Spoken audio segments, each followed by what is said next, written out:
우리 말씀 같이 보겠습니다. 우리 역대상 13장 우리 9절부터 14절 지난주에 이어서 함께 이 본문 오늘 마무리하겠습니다. 같이 읽겠습니다. 시작. 기돈의 타작마당에 이르러서는 소들이 뛰므로 웃사가 손을 펴서 궤를 붙들었더니 웃사가 손을 펴서 궤를 붙듦으로 말미암아 여호와께서 진노하사 치심에 그가 거기 하나님 앞에서 죽으니라. 여호와께서 웃사의 몸을 찢으셨으므로 다윗이 노하여 그곳을 베레스 웃사라 부르니 그 이름이 오늘까지 이르니라. 그날에 다윗이 하나님을 두려워하여 이르되 내가 어떻게 하나님의 궤를 내 곳으로 오게 하리요 하고 다윗이 궤를 옮겨 자기가 있는 다윗성으로 메어들이지 못하고 그 대신 가드 사람 오베데돔의 집으로 메어 가니라. 하나님의 궤가 오베데돔의 집에서 그의 가족과 함께 석 달을 있으니라. 여호와께서 오베데돔의 집과 그의 모든 소유에 복을 내리셨더라. 아멘.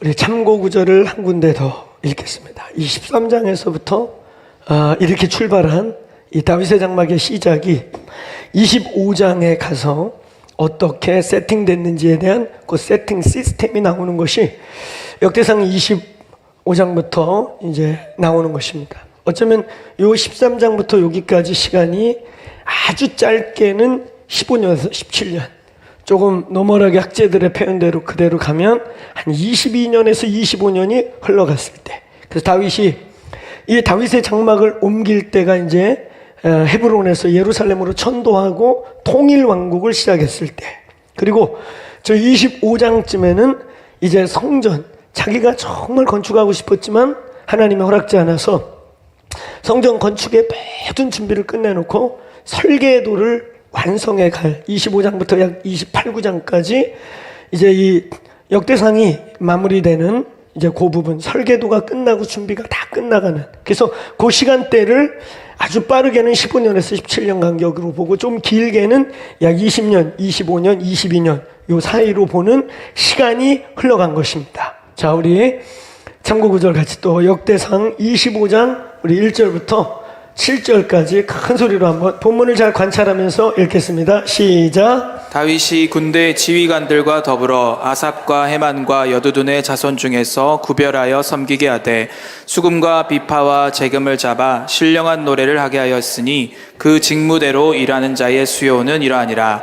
아삽의 아들들은 삭굴과 요셉과 느다냐와 아사렐라니 이 아삽의 아들들이 아삽의 지휘 아래 왕의 명령을 따라 신령한 노래를 하며 여두눅에 이르러서는 그의 아들들 그달리아와 스리아와 여사야와 시므이와 하사바와 마띠다와 6사람이니 그의 아버지 여두둔의 지휘 아래 수금을 잡아 신령한 노래를 하며 여호와께 감사하며 찬양하며 헤만에게 이르러는 그의 아들들 붓기야와 mat다냐와 우시엘과 스부엘과 여리못과 하나냐와 하나니아와 엘리야와 깃달디와 로맘디에셀과 요스부가사와 말로디와 호딜과 마시오시라.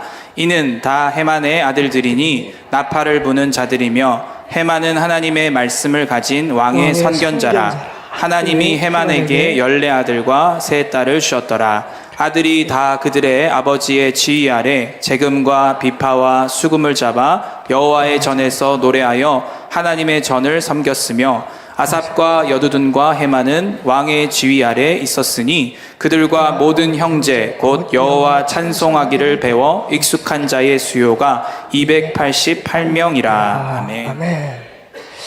예, 바뀐 게 뭐냐면 요 13장에서 25장까지 넘어가는 동안에 여두둔과 헤만과 아삽이 나오죠.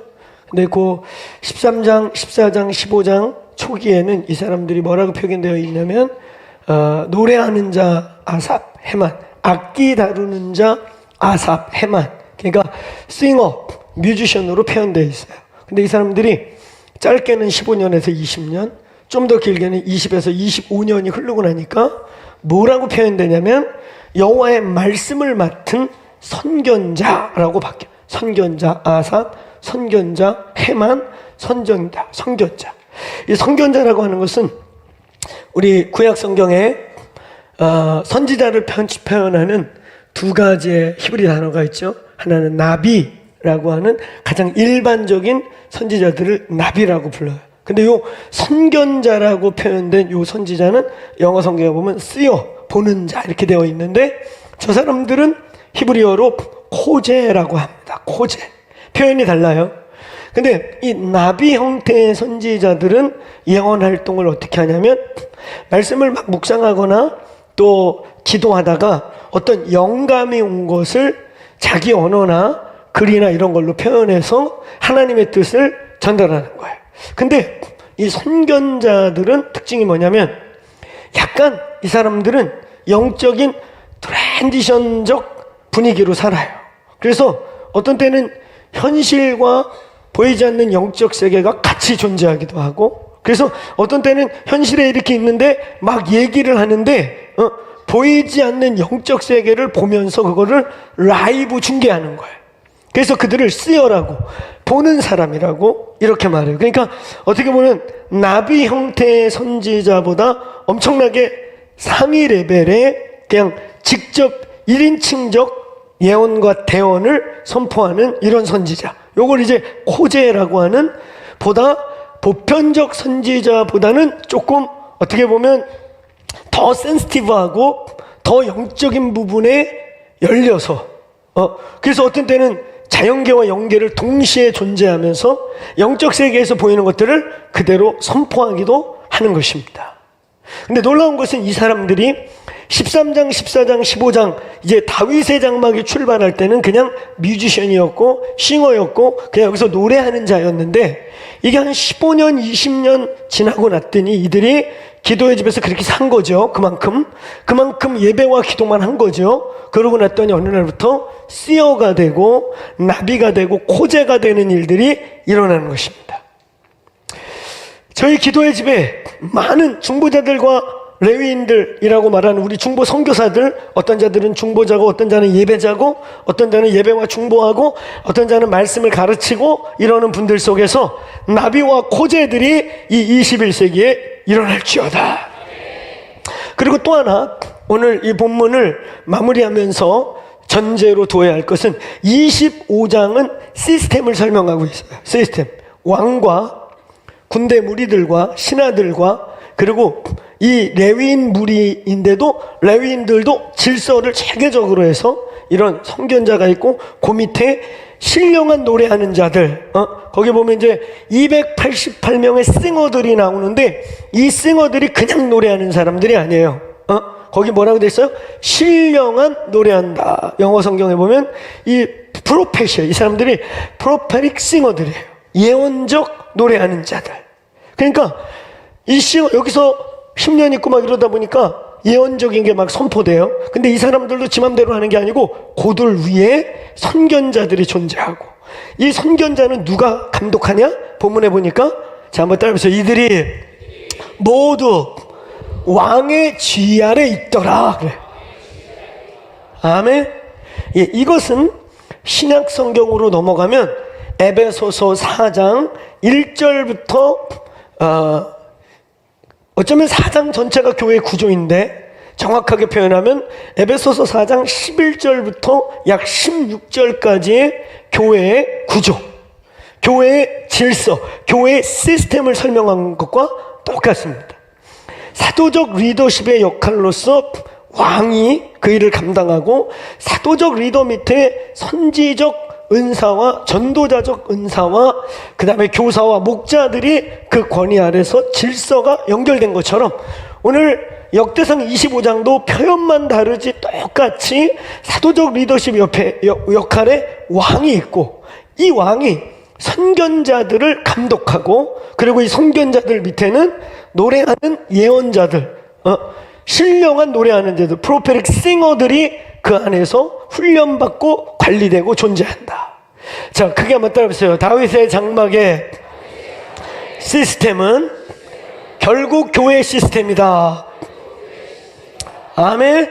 한 번 더 따라해보세요. 예수님은 창세기부터 계시록까지 교회를 세우신다. 교회에 관심 있다. 예수님의 가슴 속에, 하나님의 가슴 속에 존재하는 유일한 기관은 에클레시아, 교회입니다. 아멘. 아멘. 교회가 기도의 집이 아니라면 기도의 집과 별도의 운동이라면 저는 안 합니다. 안 했을 거예요, 처음부터. 그런데 저는 신학을 시작하게 된 동기도 신학 10여 년, 11년간 학부, 신대원, 일반대학원 마치면서 계속 교회, 정말 교회가 뭘까? 주님이 이 땅에 자기의 온몸을 찢고 갈기갈기 찢어서 이 땅에 그리스도의 몸이라고 하는 다시 부활하신 이후에 또 다른 현현으로서의 예수의 나타남, 그게 에클레시아인데 도대체 이 신비로운 이 교회란 무엇인가? 이 고민이 저희 신학적 출발이었고, 그리고 일반대학원 마칠 때까지 계속해서 고민했던 거는 맞다, 교회. 그러던 중에 바로 이 기도의 집이라고 하는, 예수께서 왜 성전을 들러 엎으시고 그것도 2번이나 1년 차 때는 성전을 막 엎으신 다음에 제자들이 어떤 말씀을 인용했냐? 시편 96편에 주의 성전을 막 사모하는 열정, 주의 교회를 막 사랑하는 열정에 사로잡히더니 이렇게 일을 쳤다. 그러면서 이거 무너뜨려! 내가 3일 만에 지을게. 뭘 의미하는지 다 아시죠? 그의 죽으시고 부활 3일 후에 다시 이 땅에 태어날 주님의 처소, 주님의 집, 교회를 뜻하는 것입니다. 아멘. 이걸 공생의 마지막 3년 차에 또 예루살렘에 방문해갖고 이번엔 더 거칠게 다 틀러 엎은 다음에 이 강도들아! 그 종교 지도자들을 향해 누가 아버지의 집을 강도의 소굴을 만들었냐? 이 강도의 소굴이라고 하면 성전을 지키고 있던 리더들이 강도라는 뜻이겠죠? 할렐루야. 갑자기 신천지 생각이 나네. 또 이 방에 있는 신천지들이 또 은혜 받을라. 그럴 때 아멘 하는 것들이 신천지야.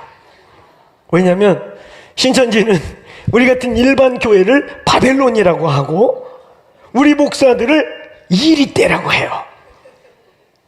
이리들. 근데 여러분, 예수님이 사실 선포했죠. 본질을 잃어버리고 있는 성전을 보면서, 성전의 진짜 기능을 잊어버리고 있는 성전을 다 엎은 다음에 온 이스라엘이 막 우리를 강도랜다, 막 종교 지도자들이 부글부글 끓지 않았겠습니까? 우리를 강도랜다. 그러고 있는데 선포하신 거 한번 따라해보세요. 내 집은 만민이 기도하는 집이다. 거기서부터 25장까지 예수님의 마지막 가르침과 함께 십자가 이제 사명으로 들어가시죠. 그래서 26장은 장례 준비, 옥합을 깨트려서 혹은 옥합을 부어서 있었던 그 사건을 통해 십자가로 가셔요. 마지막 예루살렘을 방문해서 마지막 장례를 준비하기까지 또 한 번 성전을 벌컥 뒤집어가지고, 그러니까 이 말이 뭐예요? 잊지 마라, 이거 절대로 잊지 마라. 그래서 그 예수님이 성전을 엎은 사건을 신학자들은 성전 성화사역 혹은 성전 개혁, 예수님의 종교 개혁이라고 선포하는 것이죠. 그러면서 외친 게 내 집은, 아버지의 집은 기도하는 집이다. 할렐루야. 할렐루야. 간혹은 저를 사랑하고 아끼고 또 이 기도의 집 운동이 중요하다고 믿으시고 소중히 여겨서 저에게 우리 선배님들이나 동역자들이, 목사님, 한국 기도의 집, 영어로 코리아 하우스 오브 프레이어 이렇게 쓰니까 I압, K압 자꾸 이렇게 연계가 되니까 좀 그러네요. 그래서 저는 뭐가 그러네요? 기도의 집을 기도의 집이라고 해야지 그럼 뭐라고 합니까? 예수님이 외치고 예수님이 붙든 키워드인 예수님이 선포한 거를 오해와 어쩌고 저쩌고 하는 루머와 그리고 그 아이야 배도라고 만들어진 짜집기를 통해 온갖 음해로 만든, 우리는 그 영상의 전모를 잘 알고 있거든요. 완전 짜집기 편집 붙여놓은 그걸 가지고 막 음해와 폄하를 한다고 겁나서 그럼 기도의 집이란 단어를 못 써야 되냐? 신천지가 어떤 단어를 쓴다고 성경이 그 여호와의 증인이 왕국회관 킹덤 오브 갓을 써요. 그럼 우리 성경의 핵심이 하나님의 나라, 킹덤 오브 갓, 킹덤 오브 헤븐인데 이걸 그럼 쓰지 말아야 되나? 구원파가 구원 그걸 쓴다고 그럼 우리는 구원을 뭐라고 표현하냐? 천당 이렇게 표현할까? 예수 믿고 지금 당장 천당 보내드릴게요. 날 죽인다는 얘기인가? 사랑하는 여러분, 예수님이 의도적으로 다 둘러 엎은 다음에 그게 따라서 내 집은 만민을 위하여 기도하는 집이다. 믿습니까? 이 명백한 성경의 이 선언을 저희 어렸을 때만 해도 기도 좀 하고 뜨거운 교회는 다 현판에 내 집은 만민이 기도하는 집이요가 붙어 있었어요. 할렐루야. 지금도 제가 저 경상도 지역에 어느 합동 측 집회를 갔더니 아주 오래된 막 금이 가고 이렇게 된 현판이 내 집은 만민이 기도하는 집이라 이게 붙어 있더라고요. 그래서 목사님께 여쭈었더니 이거 우리 원로 목사님, 초대 원로 목사님이 만든 현판, 직접 파서 만든 건데 어느 날 어디 보니까 창고에 있더래 이게. 그래서 자기가 몸짓 딱 그래가지고 딱 붙여놓고 아니 교회가 기도의 집이 아니겠냐고. 아멘. 그래서 그 처음에 교회에서 원로님의 뜻과 이제 교회의 회복이 필요하고 기도가 필요하다는 걸 자기가 믿기 때문에 그걸 의도적으로 붙여놨다고. 누가 뭐라고 합니까? 말씀에 예수께서 잊지 말라고 성전을 다 발칵 뒤집어 엎은 다음에 선포한 이 어마어마한 교회의 정체성이요, 성전의 정체성이요, 기독교 교회 건물인 이게 교회 아니라고 그랬잖아요. 우리는 교회가 와서 예배하고 훈련받고 하나님 만나는 예배당, 더 정확하게 기도의 집. 할렐루야. 아멘. 이걸 누가 뭐라 그래? 다시 한번 선포해 봅시다. 내 집은 만민이 기도하는 집이다.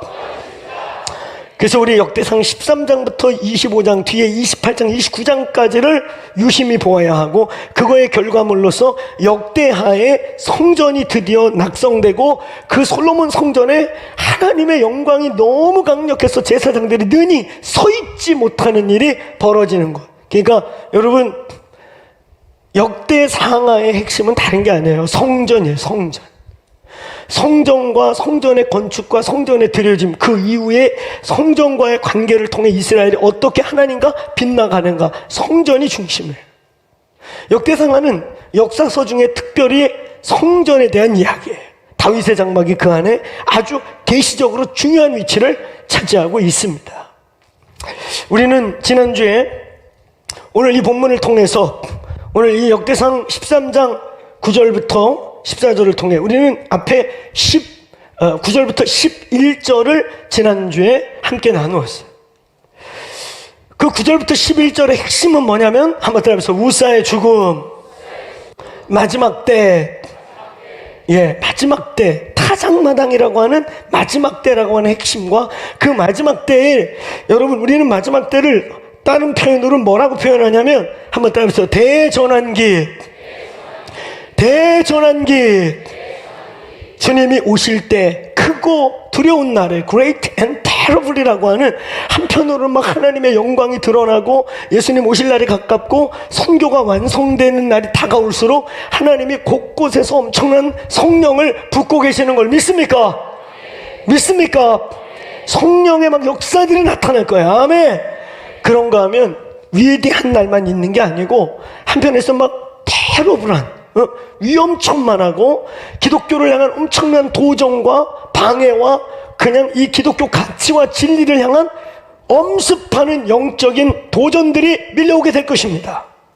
이러한 시즌에 우리는 이것을 합쳐서 한번 따라해보세요. 대전환기. 시대마다 전환기가 있죠.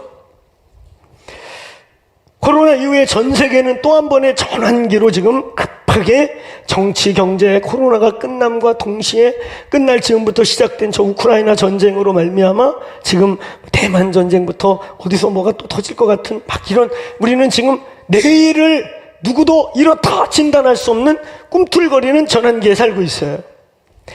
어떤 면에서 이 본문은 그런 대전환기, 멀리는 예수님이 다시 오시는 크고 두려운 날, 한쪽에서 막 추수와 부흥이 터지는 것 같은데 한쪽에서는 어마어마한 도전과 기독교를 향한 공격과 음해와 이것들이 동시에 막 일어나는 이런 때, 자, 다시 한번 따라해보세요. 대전환기.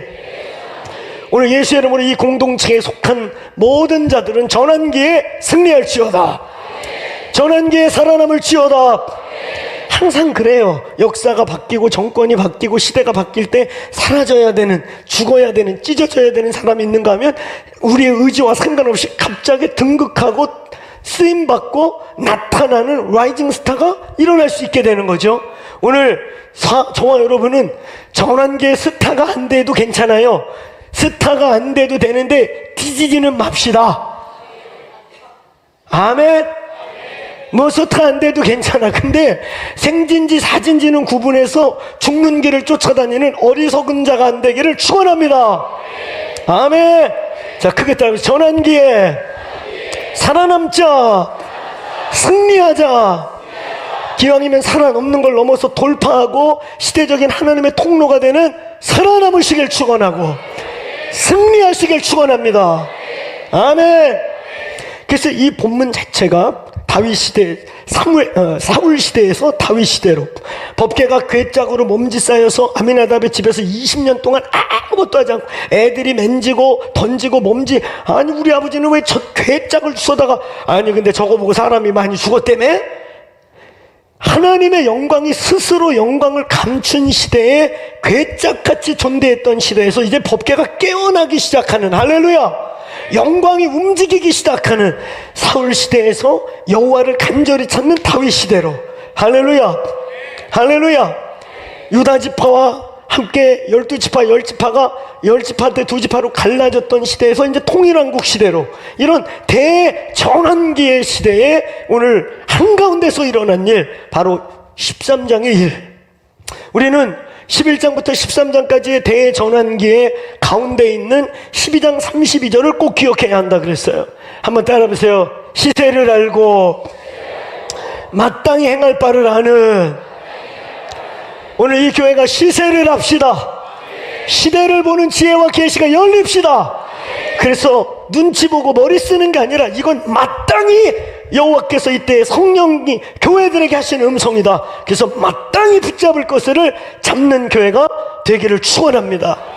그래서 살아남을 뿐만 아니라 승리하는, 돌파하는 한 시대의 하나님의 통로와 도구가 되는 오늘 저와 여러분 되기를 축원합니다. 어마어마한 아주 중요한 본문이에요. 아주 드라마틱하지 않습니까? 다윗이 법궤를 가져가는데 소가 갑자기, 그것도 소가 기다렸다는 듯이 잘 오다가 마침내 타작마당에 이르러, 마치 무슨 드라마를 연출하듯이 소가 가만히 잘 오다가 마침내, 그것도 기도원이라고 하는 창끈이라는 이름, 표준이라는 이름, 줄을 잡다는 이름, 타작마당을 아마 오면서 여러 개 지나갔을 거예요. 근데 의도적으로 딱 요 타작마당에서 여호와가 소를 갑자기 미쳐 날뛰게 하더니 제사장 하나가 마차바퀴에 바뀌고 소의 뿔에 치여서 미쳐 날뛰는 소에게 사지가 찢어지고 창자가 흘러나와 바퀴에 끼어가지고 끌려가. 너무나 끔찍한 일이 벌어진 이 의도적인 하나님의 연출. 이때 우리는 세 종류의 사람이 있었다고 했습니다. 자, 크게 따라해보세요. 죽은 자, 산 자, 깨어난 자. 오늘 여기 있는 분들은 예수의 이름으로 깨어날지어다. 깨어나라 제발. 아멘. 살아날지어다. 복음을 만나는 자, 예수의 복음을, 이 십자가를 통과하면 십자가를 만나는 사람, 할렐루야. 이미 십자가 안에 있는데 뭐가 뭔지 모르고 어려하게 있는 분들이 이 사건을 통해서 다윗이 번쩍 정신이 차려져. 깰지어다. 여러분, 우사는 찢어져야만 하는, 십자가는 죽음을 뜻할 뿐만 아니라 부활을 상징하는 것입니다. 근데 중요한 건 어떤 분들은 부활을 지나치게 외치다 보니까 십자가를 막 이상하게 취급하는 사람이 있어. 그건 반쪽밖에 모르는 거예요. 죽어야 삽니다. 죽음 없이는 부활 없어요. 아멘. 두 사건은 다 중요한 거예요. 아멘. 죽어야 될 거, 우사. 우사가 뭐라 그랬습니까? 세속주의. 그 아버지와 제사장으로서 그가 자기의 직무를 잘 배웠다면 어디 법궤를 소 달구지에다가 실어가지고 이랴 그래가지고 덜그덕 법궤를 실고 옵니까?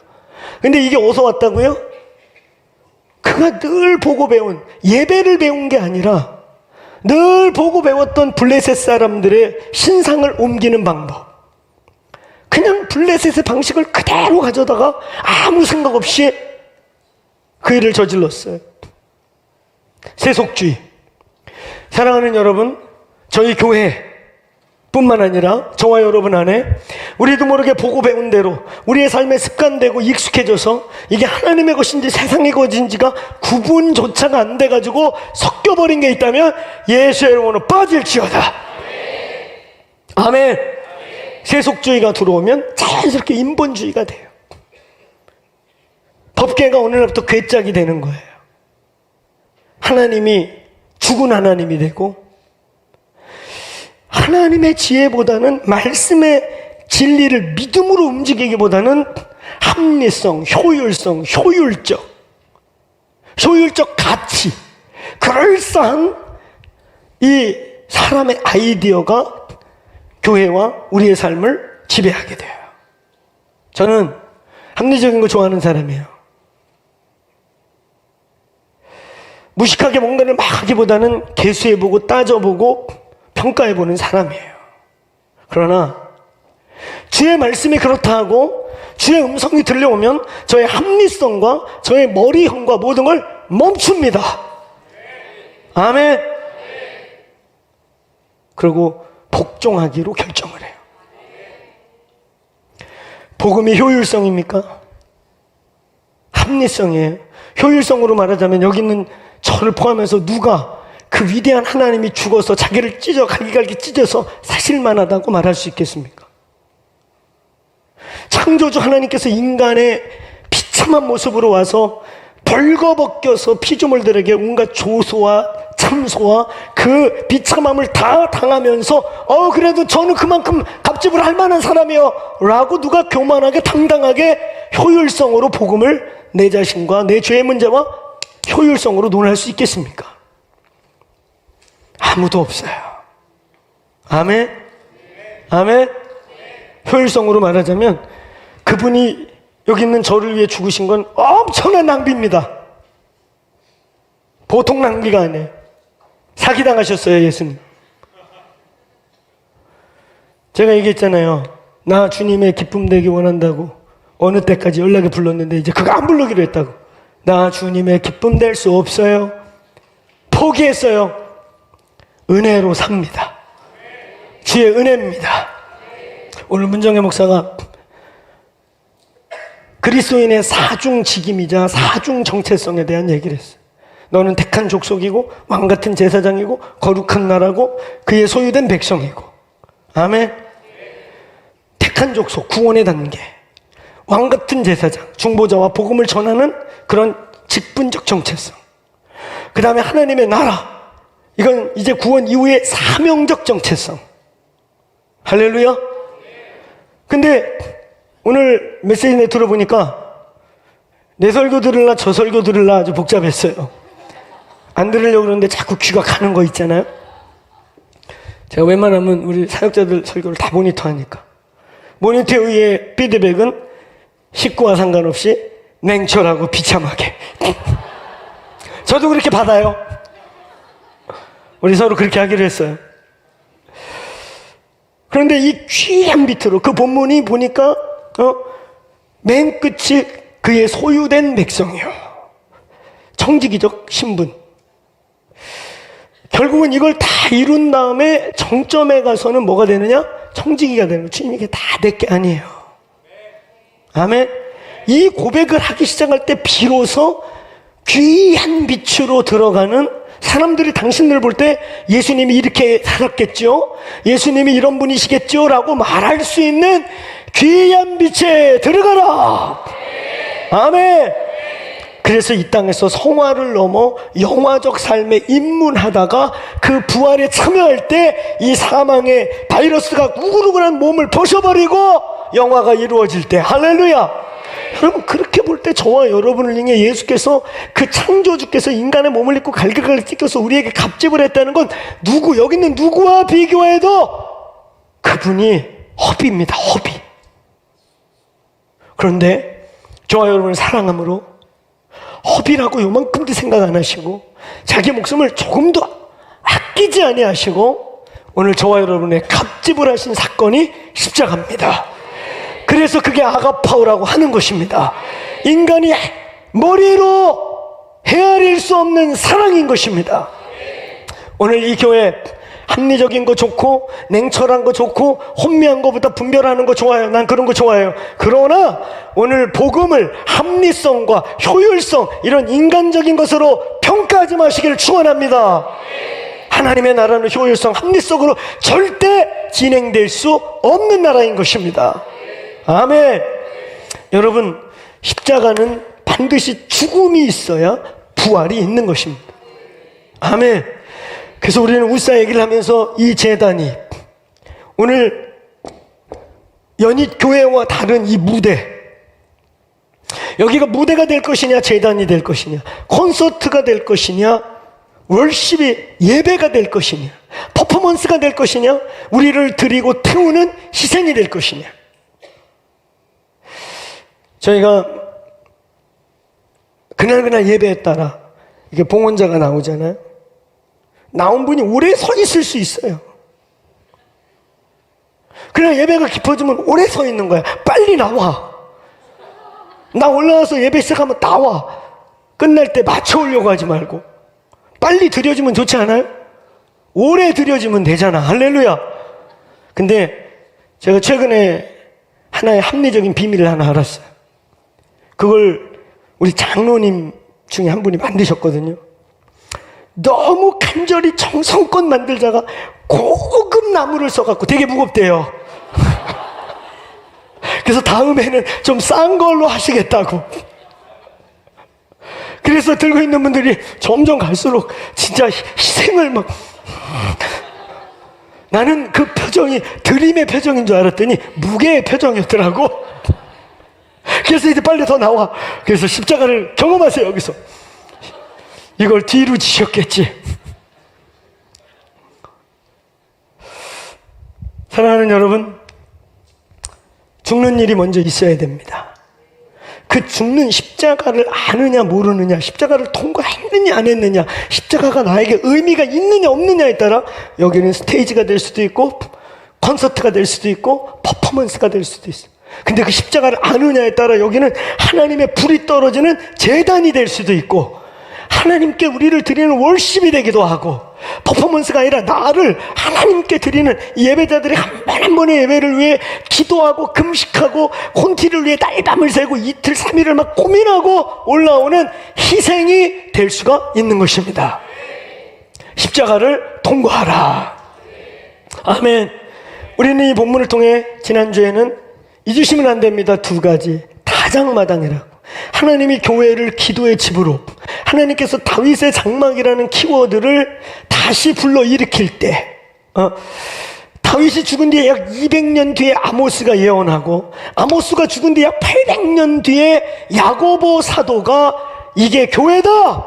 그러면서 교회론을 선포하는데 전혀 생뚱맞게 아모스 9장 11절 12절을 그대로 예언해가지고, 얘들아, 그날에 무너졌던 다윗의 장막을 다시 일으킨다 하더니, 그래서 이방인이 여호와께 와서 이방인과 선민이 함께 예배한다 그러더니 이것이 그것이다. 따라서 교회가 기도의 집이고 다윗의 장막이 교회의 본질입니다. 아멘. 그래서 어떻게 보면 이 사건으로부터 2,3천 년 뒤, 지금 오늘날로 치면 3천여 년 뒤인 지금에 하나님이 다시 전 열방에서 기도의 집, 다윗의 장막, 예배 회복, 이런 말들이 이 30년 상간으로 전 지구적으로 하나님 안에서 깨어있는 공동체들이 예배 형태를 바꾸면서 이렇게 가고 있는 이 거대한 움직임이 일어날 때 우리는 다장마당에 이르는 시즌이 되고 있다고 보시기를 축원합니다. 그래서 다장마당이라는 것과 그 다음에 우사는 죽어야 한다. 우리가 예배할 때마다 예배할 때마다 저와 여러분 안에 있는 우사들, 나도 모르는 세속주의, 나도 모르는 인본주의, 세속주의, 인본주의가 들어오면 그냥 자연스럽게 종교가 되어버리는 종교화가 찢어질지어다. 십자가에서 죽을지어다. 이거 죽어야 합니다. 이거 죽어야 돼요. 할렐루야. 우리가 지난주까지 나눈 대목이 여기인 것입니다. 오늘은 그거에 이어서 좀 더 구체적으로 12절 14절을 같이 읽겠어요. 12절부터 14절 함께 큰 목소리를 읽겠습니다. 시작. 그날에 다윗이 하나님을 두려워하여 이르되 내가 어떻게 하나님의 궤를 내 곳으로 오게 하리요 하고 다윗이 궤를 옮겨 자기가 있는 다윗성으로 메어들이지 못하고 그 대신 가드 사람 오베데돔의 집으로 메어 가니라. 하나님의 궤가 오베데돔의 집에서 그의 가족과 함께 석 달을 있으니라. 여호와께서 오베데돔의 집과 그의 모든 소유에 복을 내리셨더라. 아멘. 요 12절부터 14절에 이제는 앞에 11절까지가 죽어야 되는, 찢어져야 되는 그러한 사망의 선언이었다면 이제 요 12절부터 14절은 살아나고 깨어나는 부활적 메시지가 들어있습니다.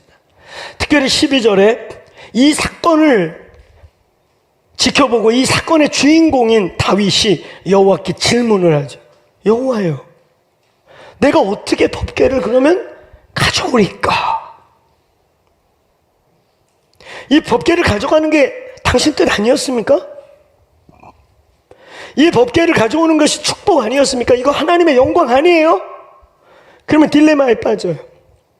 그래서 14장 한 장을 보시면 요 13장에서 15장에 이제 15장에 다윗이 장막을 치고라고 하는 다윗의 장막이란 말이 거기서 이제 처음 나오거든요. 근데 14장 한 장은 다윗의 방황기. 냅다 이제 싸움하러 다녀, 싸움하러. 에이, 더 깨고 나버리고 내가 죽을 뻔했다. 아니, 그리고 내가 그 광야를 헤매고 맨날 산골짜기에서 예배할 때, 아니, 법궤를 찾는다고 소원할 때 그렇게 임재해 주시고 기뻐하더니 어떡하라는 거예요? 에이, 모르겠어요. 그리고 14장 내내 전쟁을 해요. 에이, 여기 가서 부셔버리고, 에이, 저기 가서 부셔버리고, 저쪽에서 삐스럭 때, 너 뭐야, 씨, 뭐야, 씨. 근데 그 14장에 재미난 것은 한번 따라해보세요. 모든 전쟁에서 이기게 하시더라. 이 뜻은 뭔지 아세요? 하나님 함께 하시는 거예요. 계속 함께 하시는 거예요. 그럼 뭐지, 주님 뭐예요? 뭐가 잘못된 거예요? 여러분, 이 사건이 없었다면 다윗은 혼합주의자가 됐을 거예요. 이 이방인의 방식을 그냥 그대로 받아들여서 이방인의 영성, 세속주의, 인본주의가 짬뽕이 돼가지고 그냥 흘러갔을 거예요. 근데 이 사건 때문에 다윗이 깜짝 놀라고 정신을 차려서 이 방법이 아닌가 보다. 뭘로 가도 가면 되는 게 아닌가 보다. 정신을 차리게 돼요. 그래서 뒤로 넘어가면 역대상 15장 우리 13절 15절 한번 읽어볼까요? 시작. 전에 너희가 매지 아니었으므로 우리 하나님 여호와께서 우리를 찢으셨으니 이는 우리가 규례대로 그에게 구하지 아니었음이니 이제 제사장들과 레위 사람들이 이스라엘 하나님 여호와의 궤를 메고 올라가려 하여 몸을 성결하게 하고 모세가 여호와의 말씀을 따라 명령대로 레위 자손이 채에 메어 어깨에 매니라. 아멘. 자, 따라하세요. 레위인이 여호와께 성결, 그 이후에 어깨에 메고 가니라. 이것은 여호와의 영원한 규례니라. 이 사건을 통해 이 여호수아가 다윗이 모세 때의 하나님의 식양과 말씀을 회복하게 되는 거예요. 우리가 하나님의 일을 할 때 여러분, 뭘로 가도 된다 이렇게 가면 절대 안 됩니다. 아멘. 그 뭘로 가도 그냥 치면 되는 거 아니야? 뭘로 가도 그냥 해버리면 되는 거 아니야? 아니에요. 우리는 여호와의 말씀과 식양과 그가 우리에게 말씀하시는 대로 한 스텝 한 스텝을 가셔야 돼요. 믿습니까? 저희 공동체에서 행하고 저희 공동체에서 선포하고 저희 공동체가 가는 일 중에 뭔가 질문할 게 있으면 먼저 성경을 찾아봐. 왜 하면 안 하셔요? 3명만 하시네. 성경을 보세요. 성경에 없는 것이나 아닌 것을 하면 컴플레인 하세요. 저희 침례교회잖아요. We are Baptist, we are missionary man. We are Baptist, we are Bible man. 이게 침례교단의 구호예요. 우리는 선교하는 사람, 우리는 성경을 기준으로 사는 사람.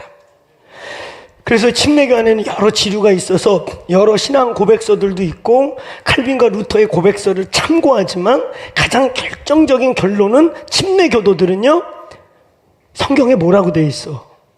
그것에 대해서 성경은 뭐라고 말해.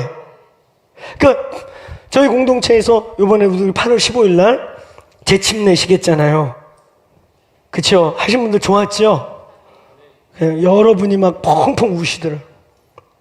물속에 다시 한번 깊게 들어갔다가 그와 함께 장사되고 그리고 그와 함께 일어나는 이 선포. 이게 제가 아는 많은 타교단 목사님들이 다들 침례하고 싶어. 다 그래요. 근데 교단 때문에 못해. 근데 지혜로운 분들은 그래서 다 요단강에 데려가. 요단강. 거기선 다 하니까. 고옥하는 목사님도 고하용조 목사님도 침례줬다가 교단한테 경고 맞아가지고 우리는 이제 다 요단강 가자. 그래갖고 이스라엘 가갖고 막 집단으로 200명씩 하고 나오고. 그러니까 얼핏 보면은 정식 성례 같지 않고 성지에 와서 그냥 기념의식 같잖아. 근데 그분들의 마음은 되게 뜨거웠어요.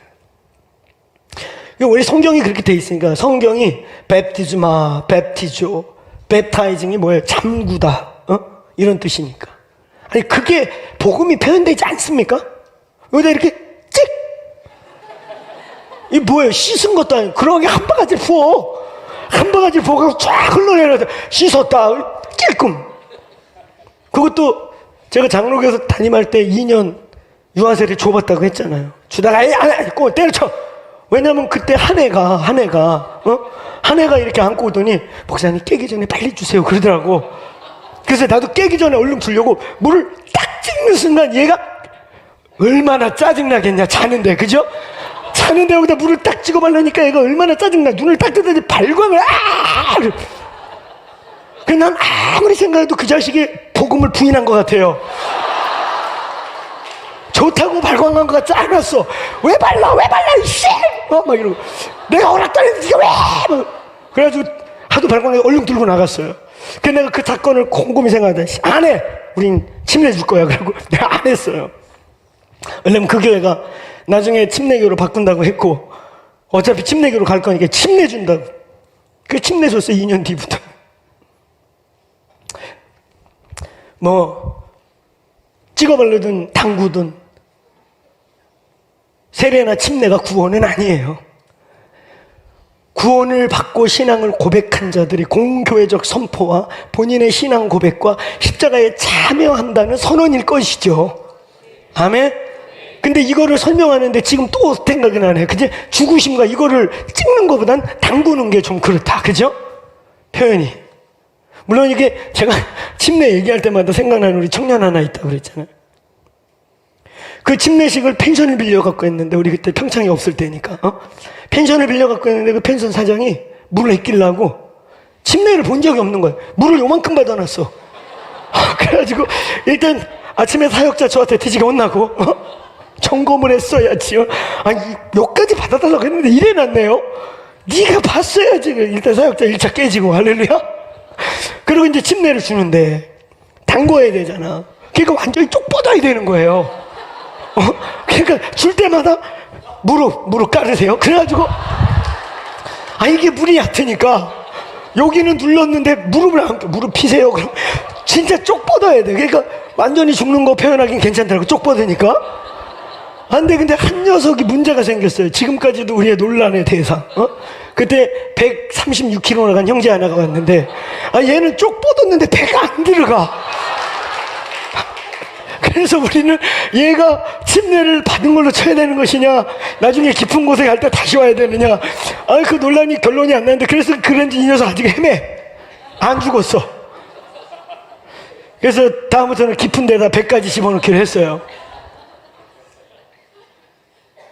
정치가 죽어야 산다. 할렐루야.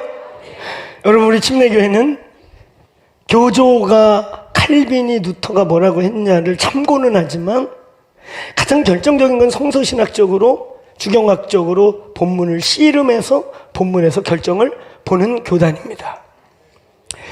저희 교회에 계신 많은 분들은 이 교회를 오면서 침례교회를 경험하는 분들이 많지만 여러분이 프라우드 할 만합니다. 세계에서 제일 큰 교단이고 세계에서 가장 복음적인 교단이고 세계에서 가장 선교를 많이 한 현대 선교의 문을 연 윌리엄 캐리나 아도니담 저드슨이나 이런 분들이 다 우리 침례교 선배들이에요. 가장 많은 순교를 했고 가장 많은 핍박을 받았고 그런 교단이 저희 교단이에요. 신사참배를 가끔 오해할 때가 있는데 고신이 제일 신사참배 안 했다 이런 분들 있잖아요. 그 역사를 잘못 알아서 그래요. 얼마 전에도 어느 교단 봤더니 그분의 역사를 바로 알고 저보고 그러더라고요. 그래서 이 침례교단이 신사참배 유일하게 교단적으로 거부한 유일한 교단이지. 동아기독교라고요. 우리 침례교단은 신사참배 얘기가 나오자마자 교단이 선언했어요. 우리는 안 한다. 그래서 교단이 일제에게 대부분이 순교하고 그냥 공중 해산된 게 구한말의 동아기독교, 바로 저희 침례교회입니다. 고신이라는 교단은 뭐냐면 장로교가 신사참배를 다 합의를 보고 신사참배할 때 개인적으로 안 참여한 사람들이 나중에 저 배도한 것다라고 우리는 못 있어 따로 나와서 교단을 다시 만든 게 고신이죠. 그래서 개인적으로 신사참배를 안 하고 견디고 순교한 그룹, 아주 좋은 교단이에요. 할렐루야. 그러나 교단 차원에서 신사참배를 안 했다, 그거는 좀 틀린 거죠. 이미 교단에서 신사참배를 하기로 결의하고 다 받았는데 그때 버티고 안 받은 분들이 나중에 나와서 만든 교단이 고신. 근데 그때 교단 차원에서 우리는 저거는 배도고 할 수 없다. 그래서 지도부가 되게 순교하고 그리고 추방당하고 죽은 교단이 동아기독교라고 있었다 잠깐 없어진 교단이 있어요. 그게 바로 저희 침례교회예요. 여러분이 프라우드하게 이해할 만한 교단입니다. 아멘. 미국의 민주주의 정신을 만들어냈고 오늘날도 미국 정신은 침례교 정신이에요. 교단이 막 그렇게 중요한 건 아닙니다. 예수가 중요해요. 할렐루야. 예수. 아멘. 우리 예수 안에서 다 하나. 교단 얘기가 이렇게 부담스러웠나? 아멘이 이렇게 갑자기 뜨거워져. 그래도 지가 속한 교회 교단은 뭔지 알아야 될 거 아니에요. 그 뭐냐고 물어봤더니 침침해. 이러면 안 되잖아. 우리 안 침침해. 할렐루야. 멋있는 교단이에요. 근데 오직 예수. 할렐루야. 우리 예수님 안에서 하나. 예수님 안에서 하나예요. 자, 오늘 일찍 끝내야 되는데 자, 12장 12절 다윗이 깨어났어요. 다윗은 이 사건을 통해서 그냥 열정적, 광신적 예배자로 혼합주의로 그냥 막 섞여가지고 뭐가 뭔지 모르는 정말 아주 엄청난 위기에 있었던 거예요. 그가 어쩌면 밧세바를 범한 것보다 더 심각한 위기에 처해 있을 때 하나님이 웃사를 죽이면서 이 사람을 깨웁니다. 그래서 아까 15장 13절로 15절처럼 우리가 전에는 우리 하고 싶은 대로 했고 여호와의 규례대로 말씀대로 하지 아니하여서 이렇게 됐다. 회개한 거죠. 아멘. 그리고 여호와의 규례대로 레위인들을 회복시키고 율례와 율법을 다시 찾아오고 그래서 여호와의 하나님의 법궤를 온전하게 옮기는 일이 완성돼요. 이때 다윗이 겪은 것은 세 가지를 회복한 거예요. 첫째, 한번 따라해보세요. 진리. 말씀이 회복되었다. 두 번째, 계시가 회복된 거예요. 기록된 말씀이 이 그냥 글로 끝난 게 아니라 이 규례와 율례와 말씀이라는 것이 실제 사건을 겪으면서 말씀이 영으로 풀어지고 이 말씀, 그때 기록된 이 말씀이 결국 이 시대에 바로 이걸 말하는 거구나 하고 과감하게. 그래서요, 전통적인 생각을 갖고 그 성경을 보면 성경에 써 있음에도 이 사건이 안 보여요. 오늘 다윗이 희한한 짓을 하잖아요. 법궤를 가져왔으면 저 기본 상당에 있는 당연히 모세의 성막 지성소에 갖다 놔야 되는데 글리 안 가져가고 자기 집에 마당에 갖다 놓는 아주 놀라운, 그 당시 개념으로 이해할 수 없는, 오늘날도 전통적 생각에만 갇혀있는 사람들에게는 설마 다윗이 법궤를 집 마당에다 갖다 놨으려고, 그래서 다윗의 장막이에요. 아멘. 이걸 할 수 있었던 것은요, 그가 기록된 로고스, 기록된 말씀을 그냥 문자적으로만 해석해서 삶의 적용, 시대적 적용, 계시적 적용이 안 됐다면 이거 못해요. 아멘. 근데 이 사람의 계시적 회복을 통해 말씀이 의미하는, 진리가 의미하는 진정한 진리가 무엇인지를 볼 수 있는 지혜와 계시가 열렸다. 오늘 이 교회 지혜와 계시의 영이 임하기를 축원합니다. 에베소서 1장 17절의 말씀, 지혜와 계시의 영. 할렐루야. 그래서 마음의 눈이 열릴지어다. 하나님을 알고 부르심을 알고 우리 성도가 갖고 있는 권세가 어떤 건지 알지어다. 다윗이 그게 열린 거야. 아멘. 먼저는 말씀이 자체가, 말씀과 규례와 율례와 하나님의 법도가 회복되고, 아멘. 이 법도가 어떻게 하나님이 무엇을 의도하시는지를 적용할 수 있는 지혜와 계시가 열렸다. 아멘. 그 다음에 세 번째, 다윗은 한번 따라해보세요. 부르심을 회복했다. 아멘. 이 사건을 통해 그냥 광신적 혼합주의적 예배자가 될 뻔했어요. 콘서트가 예배인지 예배가 콘서트인지, 이게 제단인지 무대인지, 자기 잘났다고 퍼포먼스하는 곳인지, 자기를 수없이 십자가에 죽이고 찢어서 주의 영광을 나타내는 곳인지가 막 섞여서 혼란해버리면 안 됩니다. 아멘. 십자가를 통과하면서 다윗은 눈이 열린 거예요. 아멘. 우사의 죽음 사건을 통해 자기 안에 있는 세속주의, 자기 안에 있는 인본주의, 자기 안에 있는 막 종교화된 것들이 찢어지고 나니까, 할렐루야, 여호와의 말씀이, 기록된 말씀을 넘어 이 로고스가 로지컬로 끝나면 아무 의미가 없어요. 근데 이 로고스가 성령에 의해, 지혜와 계시에 의해 적용되고 계시로 와닿아야 되는 거예요. 할렐루야. 그걸 성경에서 레마라고 해요. 영으로 그 말씀이, 기록된 말씀이 원래 하나님이시고 주님이신데, 하나님이 주님이 글이냐? 점자냐? 아니요, 그분은 영이십니다. 그 기록된 말씀이 성령을 통해 우리의 속사람 영 안에 하나 돼서 그 말씀이 능력으로 우리의 삶을 사로잡고 굴복게 하고 이끌어가는 일이 있을지어다. 다윗은 말씀이 다시 들어오고, 이 말씀이 성령에 의해 자기의 부르심과 비전, 하나님이 일으키고 있는 그 시대적 상황에 계시적 음성으로 들리는 것이 회복된 것입니다. 오늘 이 교회가 그 회복이 있기를 축원합니다. 아멘. 한번 따라해보세요. 깨어난 사람 다윗. 그 다음에 끝으로 오늘 이제 오베네돔입니다. 한번 따라해보세요. 살아난 사람. 이분에 대한 논란이 좀 있어요. 논란이 있습니다. 여러분, 이분이 이방인이냐 레위인이라는 논란이 있어요. 이분을 레위인이라고 착각하고 자꾸 레위인이라고 그냥 덮어놓고 말하고, 그냥 가벼운 자료들 속에 인스턴트하게 평신도들 보라고 나와 있는 그런 거 그냥 이렇게 보고 레위인 이렇게 판단하는 사람들이 가끔 있어요. 그렇지 않아요. 오히려 성서 대백과 사전이라든지 성서 지리 대백과에서는 이 가드 지역을 얘기할 때 분명하게 오베네돔이 바로 여기 사람들이다. 그러면서 그 사전과 그 학자들은 오히려 그 부분을 지적해요. 이 사람이 법궤를 나중에 섬기는 문지기를 하고 이랬으니까 레위인으로 오해하는데 절대 그렇지 않다. 오히려 그렇게 못 받고 있어요. 그런 이유가, 여러분, 성경적 전체 용례 속에 이렇게 앞에 지명을 집어넣고 가드 사람 오베네돔 이렇게 지명을 집어넣고 용례, 이런 용례들은 다 그 사람의 출신 성분을 설명하기 위한 거예요. 단 한 번도 예외가 없어요. 이 사람은 가드 블레셋 사람입니다. 아멘. 블레셋 사람은 이방인이에요.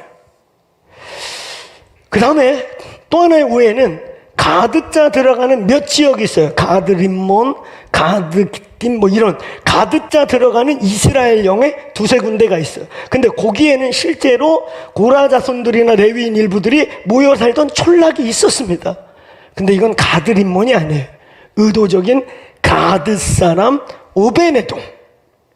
그는 성전이 만들어지기 전부터 다윗의 문지기였어요. 보디가드였단 말이죠. 용사입니다. 그래서 이 사람의 족보를 딱 보면 제일 먼저 나오는 게 뭐냐면 68명의 용사가 그 집에서 나왔다. 용사 가문이에요. 원래 가드라는 지역이 블레셋의 5대 도시 중에 특별히 용사들의 가드 그러면 누가 생각나요? 그렇지. 가드 사람 골리앗. 그 동네예요. 만약에 또 하나의 중요한 것은 오늘 이 사람이 레위인이냐, 이 표기와 용례가 잘못됐냐? 그렇지 않아요. 이와 똑같은 표기가 어디 나오냐면 뒤에 가면 역대하 이제 15장에 사무엘하 15장 15절부터 19절 22절까지 보면 어떤 내용이 나오면 한번 따라해보세요. 가드 사람 이때 똑같은 표기에 가드 사람 이때가 다윗을 위해 목숨을 걸겠다고 왔을 때 뭐라 그래요? 돌아가라. 우리 집안 싸움에 왜 이방인이 와서 죽냐? 너는 돌아가라. 근데 그가 다윗을 위해 목숨을 걸고 총성을 하지요. 그래서 결과는 전쟁이 끝나고 압살롬의 반역이 실패한 다음에 그 이스라엘의 가장 중요한 3군 사령관 중에 가장 많은 군대의 3분의 1을 맡아서 다윗의 수방이 사령관 같은 역할을 감당하게 되죠. 그 사람 거기 분명히 다윗이 뭐래요? 너는 이방인인데. 그래서 이 가드 사람 오베네돔은 이방인입니다. 근데 이것을 자꾸 혼돈하는 이유가 뭐냐면은 사람들이요, 아유 그러면 다윗이 미쳤다고 블레셋 사람들이 이거 지금 블레셋에서 뺏겼다가 블레셋에서 갖고 오는 건데 미쳤다고 다윗이 블레셋 사람한테 법궤를 맡겨? 그래서 그냥 상식선에서 정리해갖고 레위인일 거야. 근데 여기 아주 중요한 오늘 이 메시지의 핵심이 있습니다. 이 본문의 핵심이 있어요. 여러분이 읽는 성경에는 그 대신 가드 사람 오베네돔이 가져갔다 그래. 그 대신 이렇게 써 있어요. 근데 이게 진짜 웃긴 게 오베네돔은 무슨 간이 밖으로 나와가지고 법궤를 가져가냐? 예를 들면 지금 법궤를 잘못 만져가지고 예를 들면 양전도사가 쓰러졌어. 얘야 여기 양씨가 둘이니까 둘 중에 하나가 생각해. 그래가지고 쓰러져가지고 내가 겁을 먹어갖고 못 가져가. 어머나. 그런데 그걸 내가 진혁이 보고 진혁아 니네 집에 대신 가져가. 그럼 진혁 뭐라 그럴까? 저렇게 아멘. 얼굴이 좀 심각하긴 해도 아멘. 근데 속으로 뭐라 그래? 내가 무슨 미운 털이 박혔나? 저들이 가져가다가 죽을 뻔한 걸 왜 우리 집에 가져가래? 우리 식구 다 죽이려고 그러네. 그치만 아멘. 순종하잖아. 할렐루야. 아멘. 그걸 내가 용암 전도사 보고 가져가. 그러면 신혼입니다. 저는 신혼입니다. 그럴 거야 아마. 그럼 내가 그렇지. 그래 옆에 오래 산 애가 가져가라. 뭐 이렇게 또 바꿔야 되거나. 아니 여러분 그 본문은 아무짝에도 이런 상식이 안 통해. 아니 지금 제사장도 만져갖고 죽은 판인데 그걸 이방인이 가드 사람 어디서 온지도 모르는 사람한테 네가 대신 가져가라. 다윗이 그럴 리가 없어요. 여러분 그 대신이란 말 이전에 이거 개역 개정이죠. 개역 성경 원문에 우리가 잘 아는 킹제임스 버전에 더 가까이 번역했다고 하는 개역 성경에 보면 뭐라고 써 있어요? 따라해보세요. 치우쳐. 여러분 이 치우쳐라고 하는 요 원문이 나팔이라고 하는 헬라어예요. 근데 이게 무슨 뜻이냐면 기댔다, 미끄러졌다, 집어 던졌다 이런 뜻이에요. 그러니까 여러분 우리의 인본적인 생각으로 그 본문을 그냥 다윗이 인간적으로 너 가지가 다윗이 이렇게 말했다고 착각하시면 안 돼요. 본문에 그렇게 안 써 있어요. 이것은요 여호와의 법궤가 스스로 기울어져 혹은 미끄러져 혹은 여호와께서 법궤를 던져. 이 단어가 때로는요 펼치다 이런 뜻이 있어요. 그러니까 장막을 펼쳤다 이런 뜻인데 이걸 그대로 의역지역을 하면 여호와가 법궤를 아예 오베네돔의 집에 펼쳤다 이런 뜻이에요. 사랑하는 여러분, 이 오베네돔의 법궤 사건은 인간들이 인간적으로 주고받고 네가 가져가 내가 가져가 한 게 아니에요. 여호와가 오늘 거기 있는 사람들 중에 이방인임에도 불구하고 법궤가 택한 것입니다. 법궤가 기울어진 것입니다. 법궤가 날아간 것입니다. 날아가서 오베네돔에게 품에 턱 안겼는데 오베네돔이 안 죽는 거예요. 그러니까 다윗이 그대로 그 집에 두니라. 원문 그대로 직역하면 가져가 이런 말한 게 아니라 그 법궤가 오베네돔에게 미끄러져 쓰러져 날러가 그대로 오베네돔의 집에 있게 되니라. 아멘. 그리고 다윗은 목숨 건진 것만으로도 이러면서 얼른 도망가가지고 14장 화났다 그랬잖아요. 에이씨, 뭐가 잘못된 거야 도대체? 저 법궤 가져가는 거 축복 아닌가? 하나님, 당신이 가져가라고 한 거 아니에요? 그러는데 이제 석 달쯤 지났는데 신하가 와서 보고를 해요. 왕이요, 법궤가 축복이 맞는 것 같습니다.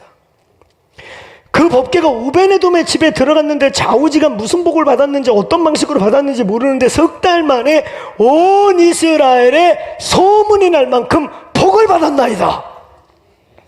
그때 다윗이 복이 맞구나 그러면서 아까 말씀드린 식양을 회복하고 말씀을 회복하고 모세의 경을 보니까 법궤는 어떻게 운반하라고 써있고 할렐루야, 다윗이 회복되고 깨어난 거예요. 아멘. 오늘 저희는 이방인이고 오늘 저와 여러분의 가문이 하나님의 영광의 법궤를 운반할 만한, 아니 그건 담임 목사인 내가 좋다고 너 가져가, 이쁘신 우리 김장로님 그냥 집에 모셔가세요, 내가 이렇게 하고 싶은데 내 마음대로 안 된다는 거지. 다윗이 가라 마라 한 게 아니에요. 다윗도 지금 지 목숨 하나 살려가지고 얼른 도망갔단 말이에요. 여호와의 법궤가 이 교회를 택하게 합시다. 여호와의 법궤가 저와 여러분의 가문을 택하게 합시다. 아멘. 아멘. 오베네돔의 의미는 그 마지막 때에 바로 원류맨의 회복. 에베소서 2장 15절 그리고 뒤에 20절 22절에 이제 율법을 폐하셨나니 이는 둘로 자기 안에서 한 세 사람을 만들어. 따라해보세요. 한 세 사람. 그 우리가 많이 말하는 원뉴맨, 이제 이방인도 아니고 이스라엘 선민도 아니고 십자가 안에서 하나님의 나라 안에서 새로운 나라와 새로운 백성이 선포되었다. 아멘. 이게 임재 안에서 영광 안에서 다윗의 장막 안에서 에클레시아라는 교회 안에서 이루어지는 것입니다. 아멘. 유대인이 앞으로 시기케 할 일, 이 이방인의 집에 임한 영광을 보고 유다인, 유다지파, 다윗이 시기하여 그 영광을 다시 찾아가고 법궤가 우리께 맞아! 그리고 다시 찾아가는 역사가 이 기도의 집의 비밀, 교회의 회복의 비밀, 마지막 때의 교회의 형태를 통해 나타날지어다. 아멘. 아멘. 이 오베네돔 회복은 마지막 때의 교회의 형태요, 마지막 때의 교회가 어떤 형태로 존재할 것인가와 그리고 이방인과 선민, 유다 지파, 이 유대인과의 어떤 관계로 하나님의 공동체가 완성된 것인가에 대한 계시인 것입니다.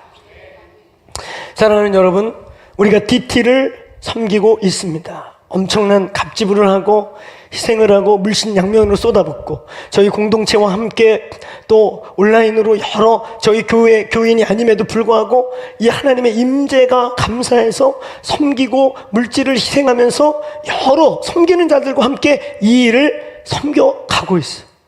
우리는 24시간 멈추지 않는 기도하는 집을 14년차 끌어가고 있어요. 정말 거룩한 허비입니다. 아멘. 먼저는 우리 젊은이들이, 청년들이 이 가치를 사서 자기의 삶과 자기의 부르심과 인생의 계획들을 내려놓고 인생의 전부를, 혹은 인생의 한 시즌을, 인생의 어떤 친구들은 한 계절과 한 부분을 드리는 일을 한단 말이에요. 이 거룩한 허비, 거룩한 낭비, 이것의 의미가 뭐냐? 우리가 뭘 하고 있는 것이냐? 하나님이 저희를 포함해서 전 지구적으로 이 일을 수종 들고 헌신하고 있는, 제가 지난주에 얘기했죠. 전 교회가 이렇게 갈 일 절대 없습니다. 10%, 최대 20%의 교회들이 이 하나님의 가치들을 사서 기도와 예배와 기도에 목숨을 걸고 주의 오심을 준비하고 열방의 추수를 준비하는 교회들이 일어날 것입니다. 이것의 의미가 무엇인지를 기억하시기를 축원합니다. 축원합니다.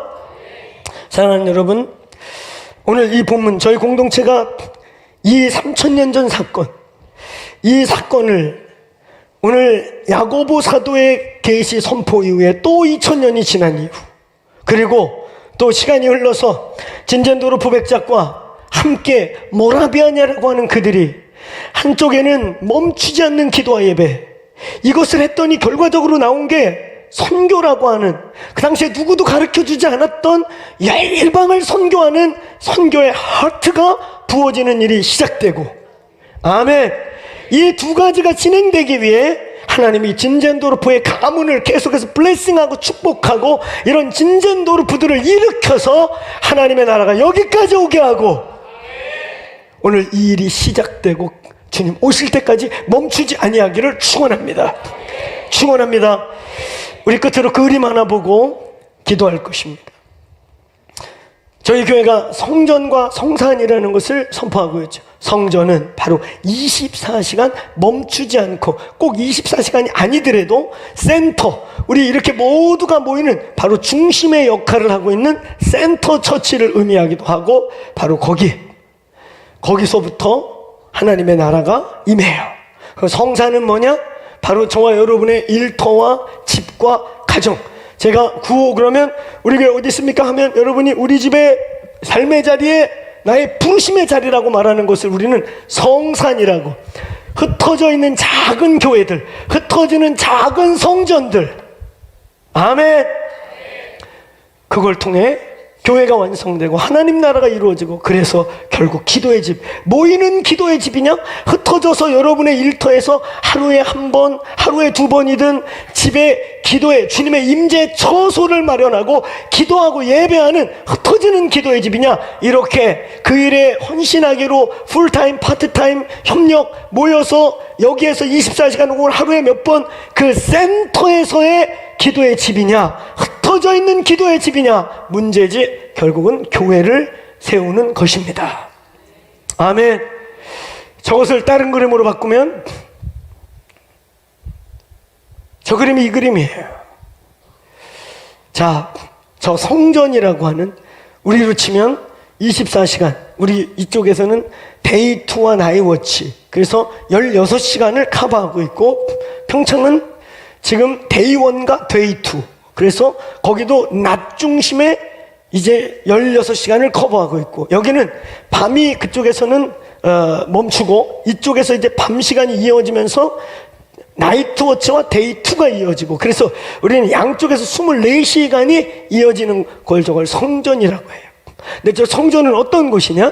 한번 따라해보세요. 주님의 보좌가 임하는 곳, 주님의 뜻이 임하는 곳. 아멘.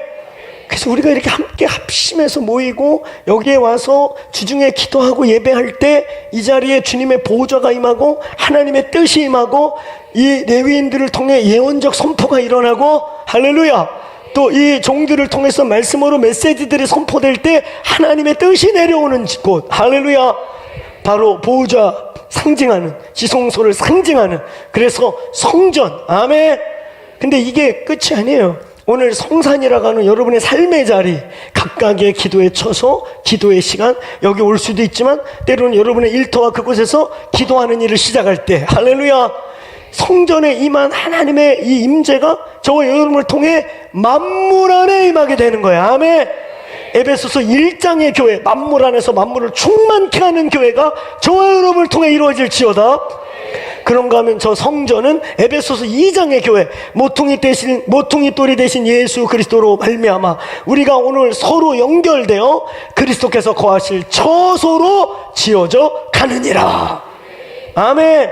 그래서 성전 에베소서 2장의 교회, 그 다음에 성산 에베소서 1장의 만물 안에 있는 교회, 이것이 수시로 소통하면서 온 열방까지 하나님의 나라 완성이 이루어지는 것입니다. 아멘. 그래서 여러분의 삶의 자리들이 작은 기도의 집 되기를 축원합니다. 우리의 삶의 자리에 하나님의 나라가 임하기를 축원합니다. 때로는 우리가 이렇게 함께 모일 때, 이런 주일 공예배, 함께 모이는 연합예배, 또 우리가 주빌리 같은 때 함께 모일 때, 그리고 때로는 개인의 성산에서 어떤 부분에 잘 안 뚫리고, 그래서 성전의 이 예배, 다양한 예배 형태 속에 들어와 있을 때, 거기에 따라서 하나님의 뜻이 임하면 오늘 우리의 성산에서는 그 뜻이 이루어지는 현장인 것입니다.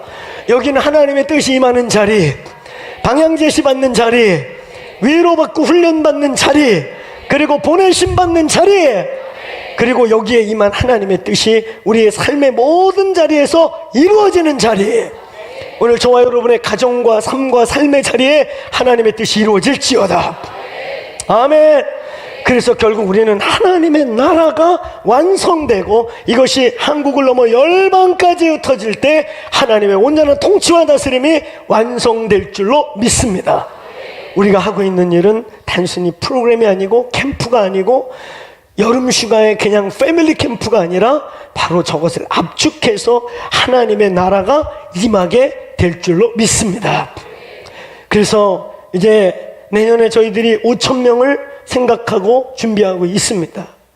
첫 해 때 원래 1,000명 생각했는데 2,000여 명이 몰려왔고, 두 번째 계획대로 3,000명, 3,200명 목표대로 넘어갔고, 이제 5,000명을 감당하려면 알펜시아가 우리와 함께 준비해야 돼서 큰 텐트를 치는 것을 강원도랑 얘기해서 추진하는 부분들을 얘기하고 있어요. 우리는 지금 캠프를 키우는 게 아니에요. 그 중앙 텐트를 중심으로 해서 기독교의 모든 문화가, 이번에 미술 잠깐 작품 걸어놓고 또 거기서 판매해서 일부를 이 레위인들 후원하는 데 쓰시고, 그래서 앞으로 거기에 문화, 예술, 기독교적 가치가 사이드 텐트에 다 모여서 하나님의 나라가 총체적으로 거기서 선포되는 일이 있을 것입니다. 예술들이 기독교 안에서 회복될지어다, 생각들이 거기서 회복될지어다.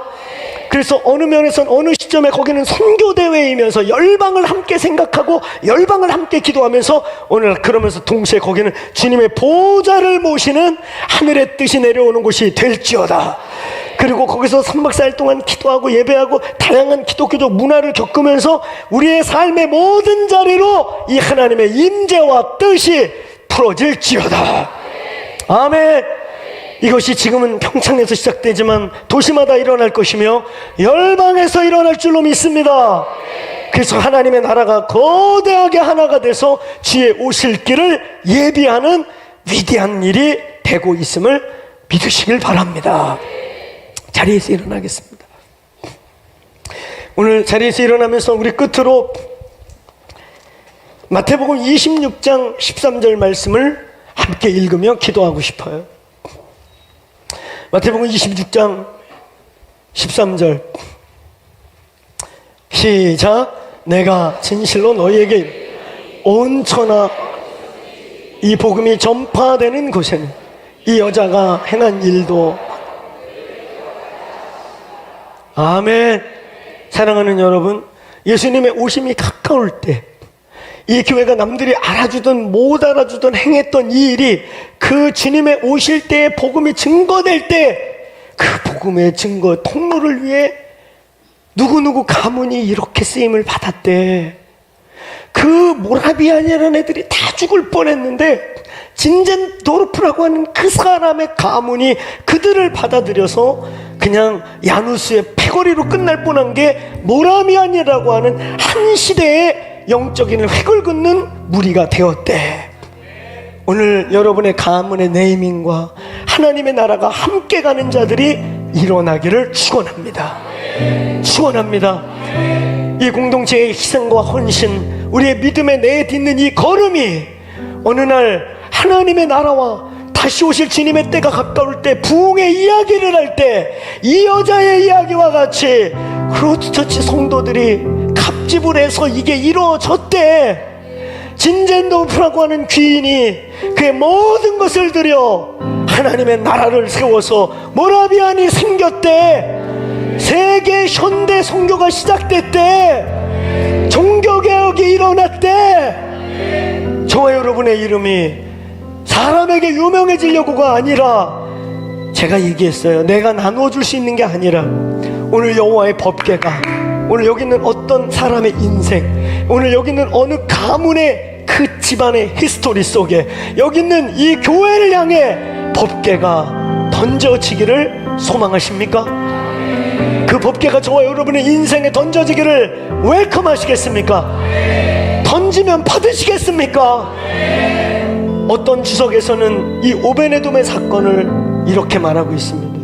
오베네돔이 피하지 아니하고 도망가지 아니하고 방금 자기의 눈앞에서 법궤를 움직이는 직분을 맡은 제사장이 찢어져 죽는 걸 보는데, 법궤가 자기에게 날아올 때 얼커니 넙죽 엎드려 도망가고 피하지 아니하고 그걸 받은 것은 다윗을 향한 충성과 사랑임과 동시에 그가 다윗과 함께 월십 파트너로서, 이방인으로서, 히브리인으로 개종해서 거류인으로 사는 그 믿음으로 순종한 사건이었다.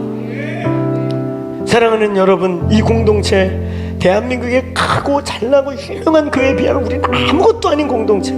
그래서 우리가 더 감사해요. 넉넉히 할 수 있는 돈과 재정을 막 싸들고 있다고 법궤가 날라오는 게 아니기 때문에, 여러분, 하나님께서 이 법궤를 저희 크로스처치에게 던지셨습니다. 오늘 여기 있는 어떤 가문, 어떤 가정, 어떤 인생에게 하나님이 어떤 영역에 그 부르심을 위해 법궤를 던질 수 있습니다. 받으시겠습니까? 우리의 자녀를 요구할 때 내어드리겠습니까? 우리의 삶을 요구할 때 내어드리겠습니까?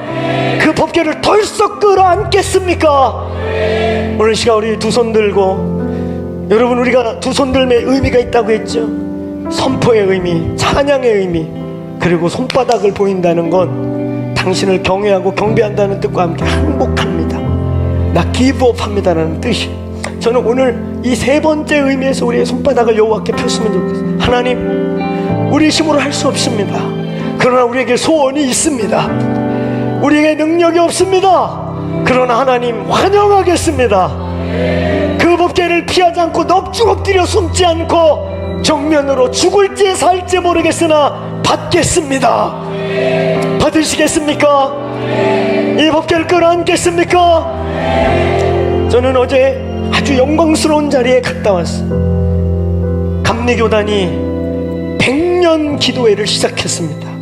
그 100년 기도회를 시작하는 첫날, 제가 그 교인들에게 부럽다고 했어요. 우리는 14년 했는데 100년을 한 번도 생각 못했는데, 이 100년을 선포할 수 있는 은혜를 받은 당신들, 이 영광을 아느냐고 했어요. 여러분, 저는 오늘 선포해요. 지금 우리 14년 차원 이 기도의 집을 100년을 가겠습니다. 우리의 자녀가, 자녀의 자녀가, 우리의 자녀들 중에 이 일을 이어갈 자가 일어날지어다. 3대가 이 영광을 보는 가문들이 일어날지어다. 그 중간에 예수님 오시면 우리는 맞이하면 될 것이에요. 할렐루야. 그 중간에 선교의 완성이 끝나면 우리가 중보하고 기도하다가 주님을 얼굴을 보고 예배하게 될 것입니다. 이 일을 100년간 이어갑시다. 아멘. 주님 오실 때까지 우리의 자녀가, 자녀의 손주가, 아들의 아들이, 딸의 딸이 이 일을 이어가게 합시다. 그리고 어제 그 목사님과 함께 마음을 합쳤어. 이게 어떻게 감리교회 사건만 되겠습니까? 대한민국 교회가 100년 기도하게 합시다. 아멘. 교단 교파 초월해서 감리교는 감리교대로 진행하고, 우리는 우리대로 100년을 갈 것이고, 그리고 이제 한국교회, 이런 뜻이 있는 교회들이 연합하여 100년을 기도합시다. 한국교회 살 줄로 믿습니다. 한국교회 회복될 줄로 믿습니다. 이게 통일의 길을 여는 준비가 될 줄로 믿습니다. 오늘 두 손을 들어 하나님, 법궤가 내게 치우쳐 온다면 피하지 않겠습니다. 엎드리지 않겠습니다. 믿음의 순종으로 앉겠습니다. 오늘 이 교회가 법궤를 끌어안겠습니다. 여호와의 영광을 우리에게 던져 주옵소서. 오늘 이런 소원이 있는 분이 두 손을 손바닥을 여호와께 들어 우리 돌파의 함성을 외치고 주와 1대1로 가문 대 가문으로 교회 대 교회로 인생 대 인생으로 주와 함께 기도하겠습니다.